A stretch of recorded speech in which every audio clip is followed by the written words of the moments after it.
AP రాజకీయాల్లో కీలక సమీకరణాలు మారుతున్నాయి. లండన్ పర్యటన నుంచి వచ్చిన జగన్ చాలా దూకుడుగా వ్యవహరిస్తున్నారు.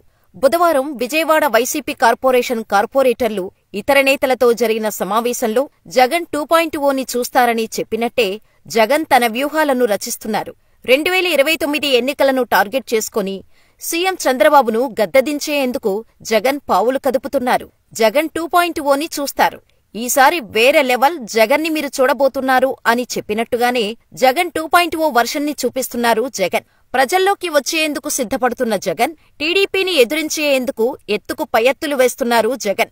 అందుకే ఒకప్పటి ప్రశాంత్ కిషోర్ సహచరుడు 2024లో టీడీపీ కోసం పనిచేసిన వ్యూహకర్త శాంతన్ సేవలను వినియోగించుకోవాలని జగన్ ప్లాన్ చేస్తున్నట్టు తెలుస్తోంది. ఇందుకు తగ్గ రాయబారాలు కూడా పూర్తయినట్టు సమాచారం. మార్చి 12న వైఎస్సార్ కాంగ్రెస్ పార్టీ ఆవిర్భావ దినోత్సవం. ఈ కార్యక్రమాన్ని రాష్ట్రవ్యాప్తంగా వేడుకగా జరపాలన్నది జగన్మోహన్ రెడ్డి వ్యూహం. అదే రోజు నుంచి శాంతన్ సేవలు వినియోగించుకోవాలని ఒప్పందం చేసుకున్నట్టు ప్రచారం జరుగుతోంది. ఇదిలా ఉంటే క్షేత్రస్థాయి పరిస్థితులు, రాజకీయ నిర్ణయాలపైన తాజాగా ఢిల్లీ కేంద్రంగా ప్రశాంత్ కిషోర్తో మంత్రి లోకేష్ భేటీ అయ్యారు. కీలక అంశాలు చర్చించారు. 8 నెలల కూటమి పాలనపై ప్రశాంత్ కిషోర్ రిపోర్టు తీసుకున్నట్టు కూడా తెలుస్తోంది. అంతేకాదు 2024 ఎన్నికల్లో టీడీపీ కోసం పనిచేసిన షో టైం కన్సల్టెన్సీ సేవలను కొనసాగిస్తున్నారు. కానీ ఈ టీంలో కీలక కన్సల్టెంట్ శాంతన్ ఇప్పుడు జగన్ కోసం పనిచేసేందుకు సిద్ధమవటంతో అందరూ షాకవుతున్నారు. 2014లో అధికారానికి దగ్గరగా వచ్చి 67 అసెంబ్లీ సీట్లతో అధికార పార్టీకి ముచ్చెమటలు పట్టించారు. అదే దూకుడుతో 2019 ఎన్నికలకు పకడ్బందీగా ప్లాన్ చేశారు జగన్. ఎలా అని ఆలోచిస్తున్న టైంలోనే ఢిల్లీ, బీహార్, పంజాబ్లో ప్రశాంత్ కిషోర్ వ్యూహకర్తగా పనిచేసిన పార్టీలు అధికారంలోకి వచ్చాయని తెలుసుకున్న జగన్ ఇంకా ఎన్నికలకు దాదాపు 2 ఏళ్లు టైం ఉందనగా ప్రశాంత్ కిషోర్తో అగ్రిమెంట్ చేసుకున్నారు. అప్పటికే జగన్ సుదీర్ఘంగా పాదయాత్ర చేశారు. సర్వేలు, అభ్యర్థులపైన ప్రజాభిప్రాయం వంటి విషయాలతో పాటుగా కొన్ని వ్యూహాలు, హామీల విషయంలో జగన్కు ప్రశాంత్ కిషోర్ తోడ్పాటు అందించారు. అయితే వాస్తవానికి వైసీపీ కంటే ముందుగా టీడీపీనే అప్పట్లో ప్రశాంత్ కిషోర్ సేవలు తీసుకోవాలని భావించినా అప్పుడు ప్రశాంత్ కిషోర్ అంగీకరించలేదని చెబుతారు. ఈ ప్రశాంత్ కిషోర్ టీంలో రుషిరాజ్ సింగ్తో పాటు శాంతన్, రాబిన్ శర్మ సహచరులుగా ఉండేవారు. వీరందరి కలయికతో ఏపీలో వైసీపీకి తిరుగులేని వ్యూహాలు అందించగలిగారు ప్రశాంత్ కిషోర్. 2019లో వైసీపీ ఘన విజయం సాధించటంతో ప్రశాంత్ కిషోర్ నేతృత్వంలోని ఐపాక్ టీం పేరు మారుమోగిపోయింది. 2019 ఎన్నికల్లో 151 సీట్లు గెలిచి సీఎంగా అధికారం చేపట్టారు. ఆ తర్వాత కొంతకాలానికి తన సొంత రాష్ట్రమైన బీహార్లో పొలిటికల్ పార్టీని ఏర్పాటు చేశారు. ఆ పార్టీని అధికారంలోకి తీసుకురావడానికి ప్రయత్నాల్లో రాజకీయ వ్యూహకర్త సేవలకు దూరమయ్యారు.